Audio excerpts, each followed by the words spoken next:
I want to return to security in the next segment, but as we conclude this segment, there is the question of agriculture that we would like to tackle, because food security is a real concern in this county. And David, you make no mention of food security anywhere in all the things I've read about you. Do you think people here are not hungry enough, or it's not important? People are hungry. Now, Joe, my manifesto is big on investment and employment.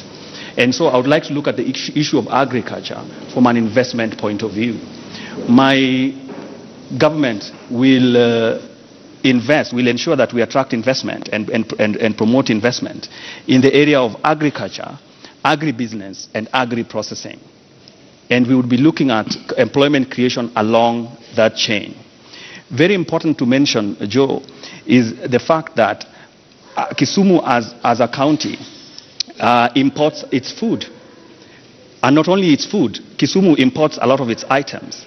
So what we'll be looking to do as a county government is to first ensure that we can feed ourselves to as much extent as possible.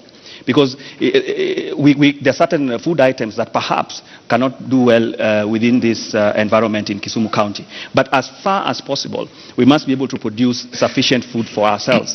And in addition to that, we must be able to export our food to other counties. That is only when we'll be able to create wealth within Kisumu County. Poverty, as I said, is a big issue here. So I'll be looking at agriculture from the point of view of employment creation, from the point of view of wealth creation.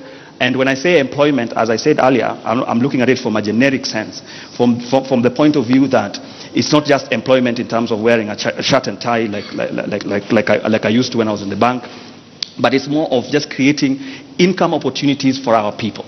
And we would like that income opportunity to be created at that very basic level. That old woman in that rural home should be able to plant cotton and be able to harvest it and receive that very little income that she never used to receive in the past. That is big in my agenda. And that's your solution to the food shortage in this country? Yeah, so we'll be looking at food from the point of view of creating opportunities for income. And like I mentioned, as far as possible, we'll try to be food sufficient, but many times that might not be realistic.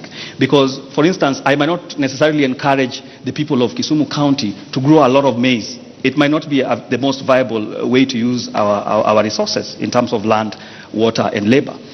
Perhaps what might work better would be for us to do horticulture, for instance. Because we have water, we have land, and we have labor. And horticulture, as you know, it will improve incomes a little better, perhaps, than planting maize. So for me, I'm big on income. I'm big on money in my people's pockets.